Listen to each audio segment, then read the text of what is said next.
Hey there, star. You're glowing and you don't even know it. Let me talk to you for a few minutes. Not to correct you, not to save you. Just to remind you of something you've been quietly living without naming.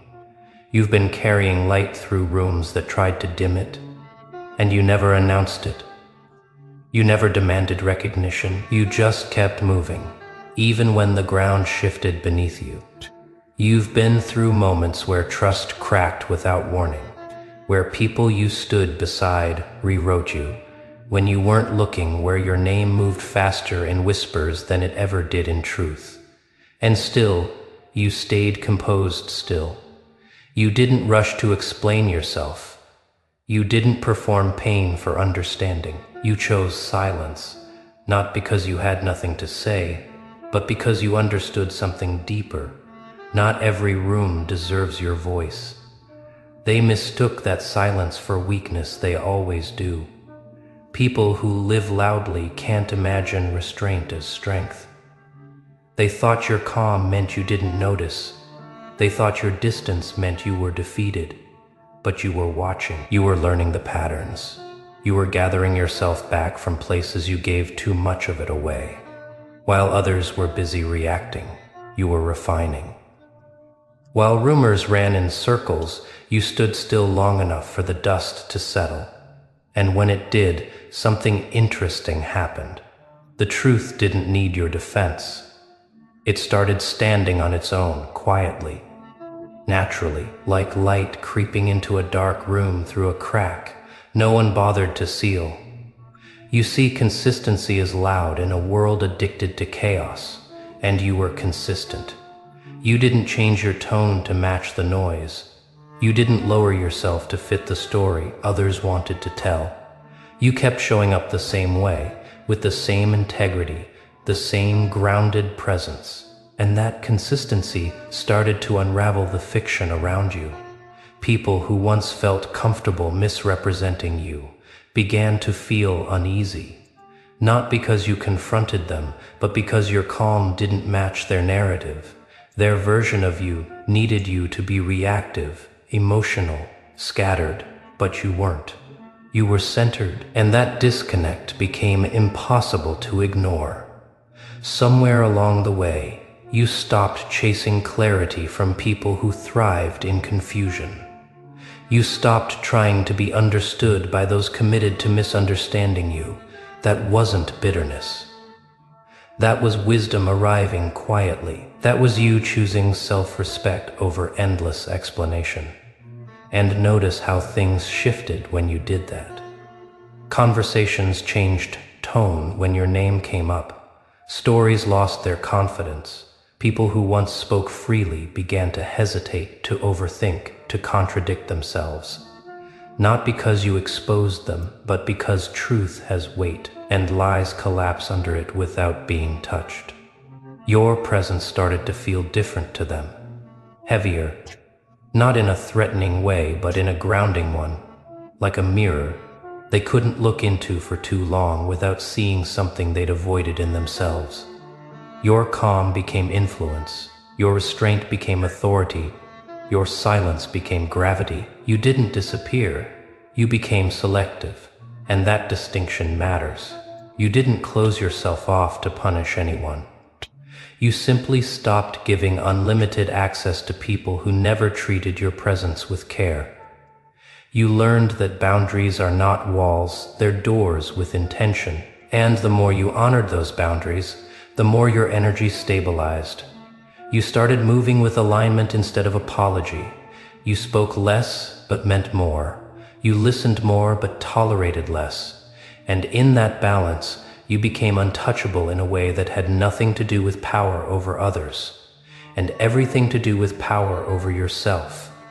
People felt that shift before they could explain it. They felt it in rooms that rearranged when you entered, in conversations that softened without you trying, in the way others watched you, not out of dominance, but out of curiosity. You weren't performing confidence. You were living clarity. Those who once benefited from your over-giving noticed the absence first, not of you, but of access. And that's when discomfort set in. Because losing access to someone who provided stability, understanding, or emotional labor forces reflection. And not everyone is ready for that, so they reacted in familiar ways. Projection, deflection, rewriting history. Anything to avoid sitting with the truth that your silence wasn't abandonment. It was alignment, that you didn't leave because you were hurt. You stepped back because you were healing. And healing changes the rules. It slows you down enough to see clearly. It teaches you the difference between connection and attachment, between loyalty and self-erasure, between peace and performance. And once you see those differences, you can't unsee them. That's why you didn't rush back to fix what wasn't yours to carry anymore. That's why you didn't chase apologies that came without accountability. That's why you let time do what confrontation never could. Time revealed consistency. Time exposed intention. Time separated truth from noise. You may not have noticed it in the moment, but your restraint taught people more than your reactions ever would have. It showed who was grounded and who was performative, who valued truth and who needed control, who could meet you where you stood, and who only liked you when you stood beneath them. And through all of this, you kept evolving quietly. Intention, you turned pain into discernment, distance into clarity, isolation into strength. You learned how to be alone without being lonely, and present without being available to everything. Your glow didn't come from approval. It came from alignment, from choosing yourself without announcing it, from letting go without bitterness, from trusting that what's real doesn't need to be defended loudly to be felt deeply. Others are reacting now, not because you changed, but because you stopped compensating. You stopped softening your truth to make others comfortable. You stopped shrinking to preserve dynamics that depended on your silence.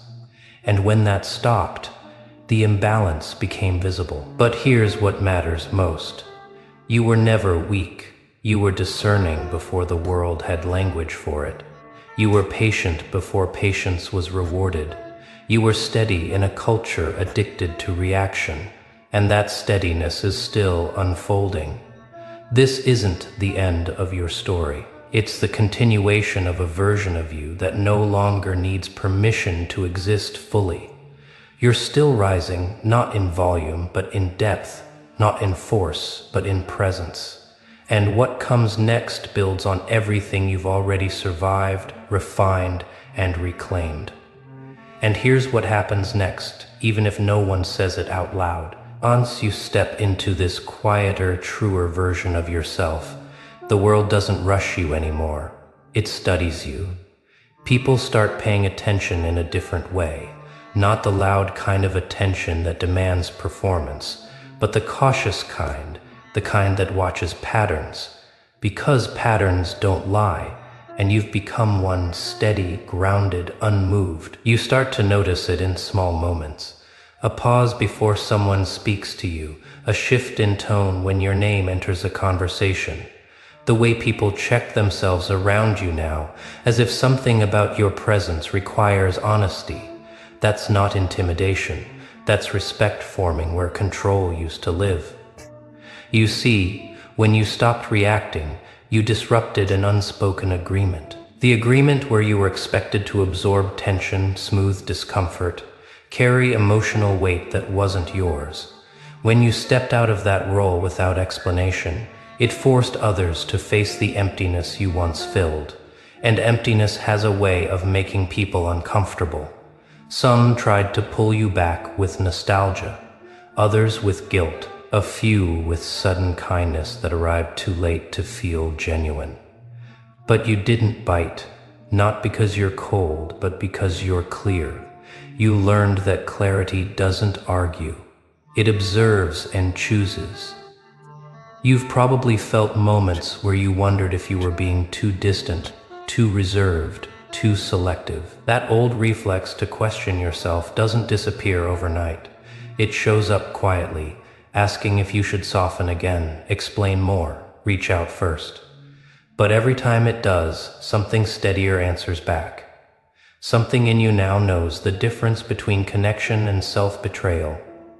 That's growth, not dramatic, not loud, just undeniable. People who once felt entitled to your emotional availability now feel the shift the most. They don't say it directly.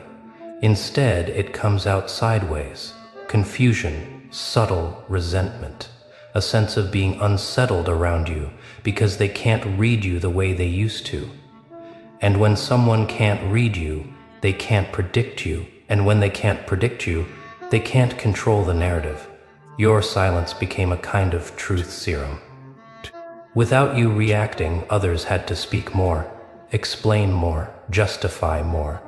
And in doing so, they revealed themselves. Over-explaining always points to insecurity. Calm never does. You didn't need to point out contradictions. You didn't need to collect evidence. You let consistency do the work. Day by day, you showed up the same way, respectful, centered, focused on your own path. And slowly, people started noticing the contrast between who you are and who they were told you were. That's when things really shifted, because once doubt enters a false story, it spreads quietly. Someone asks a question they didn't ask before. Someone notices a detail they once ignored. Someone replays an interaction and realizes it didn't feel manipulative, dramatic, or unstable at all. It felt grounded. It felt real. And suddenly, the story doesn't hold. You may never hear about those moments. Most of them happen in silence, in private thoughts, in subtle changes of perception. But they matter. They reshape how people see you without you ever having to defend yourself. That's the power of restraint. Meanwhile, you've been building something internal that no one can take from you, a sense of self that doesn't rise or fall based on how you're perceived. You've stopped outsourcing your worth. You've stopped waiting for permission to feel settled in who you are. You don't rush to be liked anymore. You prioritize being aligned. And alignment changes everything. It changes the kind of opportunities that find you, the kind of conversations you attract, the kind of people who feel comfortable staying. You'll notice fewer people around you, but the ones who remain feel different, less draining, less performative, more honest. You also notice how little energy you waste now. You don't replay conversations endlessly. You don't rehearse explanations in your head. You don't feel the need to correct every misunderstanding. You've learned that peace is more valuable than being right in every room. That doesn't mean you don't care. It means you care strategically. You choose where your attention goes. You choose what deserves a response. And in that choice, you've reclaimed parts of yourself you didn't even realize you'd given away. There's a quiet confidence that comes with that. Not the kind that announces itself, but the kind that settles into your posture, your voice, your timing. People feel it before they understand it. It's the confidence of someone who knows they'll be okay, regardless of how a situation unfolds. That's why your presence feels different now. You're no longer bracing for disappointment. You're no longer preparing for rejection. You meet moments as they are, not as you fear they might become. And yes, that unsettles some people. Because they're used to leverage, they're used to emotional hooks, they're used to knowing which buttons to press. When none of that works anymore, when you don't flinch, don't rush, don't fold, it forces them to confront their own instability. But you don't take responsibility for that. You don't adjust yourself to soothe discomfort that isn't yours. You understand now that other people's reactions are information, not instructions. That realization alone is transformative. You've also learned something else that changes the way you move. Not everyone who loses access to you deserves an explanation. Some losses are the explanation. Some distance is the answer. And the people who truly respect you don't need constant reassurance.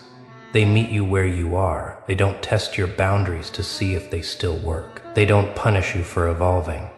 The rest slowly fall away, not because you pushed them out, but because the dynamic no longer benefits them. And that's okay. That's natural. Growth always rearranges social structures. What you're stepping into now isn't isolation. It's sovereignty. It's the ability to stand in yourself without needing constant validation or backup.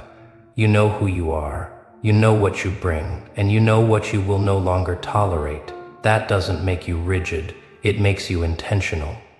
You still feel deeply, you still care, you still notice subtleties others miss, but you no longer bleed in places that won't heal you. You no longer explain your boundaries to people who only hear them as challenges. You've learned that being misunderstood is not a failure. Sometimes it's simply a sign that you've outgrown the language a room speaks. And as this continues, you'll notice something else. Your pace changes. You're not in a rush anymore. You don't feel behind. You don't feel the need to catch up to anyone. You move with timing instead of urgency. That's maturity. People sense it. They may not articulate it, but they feel safer around you. Or, if they thrive on chaos, they feel exposed. Either way, your presence does something. It influences without effort. You've become someone whose silence carries meaning, whose words land with weight because you don't waste them. Someone whose calm isn't passive but deliberate. And the story is still unfolding because you're not done refining. You're not done choosing yourself. You're not done becoming someone who moves through the world with quiet authority and grounded clarity. This chapter doesn't end here. It deepens. It widens. It becomes more embodied with time. And the more you trust it, the less you'll need to explain it. You're not hiding. You're not withdrawing from life. You're simply no longer available to dynamics that require you to abandon yourself. And that choice continues to reshape everything around you. And this is where it settles into something unshakable. Because by now you're no longer asking whether you were right to choose yourself. You can feel it in your body, the way your breath comes easier, the way your thoughts don't spiral the way they used to, the way you don't tense up when silence fills a room. Silence used to scare you because it felt like abandonment. Now it feels like space. Space to hear yourself. Space to stand firmly in who you've become. You understand something most people never stop to learn. Peace isn't the absence of conflict. It's the presence of self-trust, and you've built that slowly, carefully through moments where it would have been easier to react, to defend, to explain. You didn't take the easy route, you took the honest one. That's why the narrative changed without your permission. Not because you forced it, but because truth doesn't need volume to move. It needs consistency. And you stayed consistent when it mattered most. You showed up the same way when no one was watching. You didn't perform your healing, you lived it. People feel that now. They may not say it out loud, but they sense the difference. You're no longer accessible to chaos.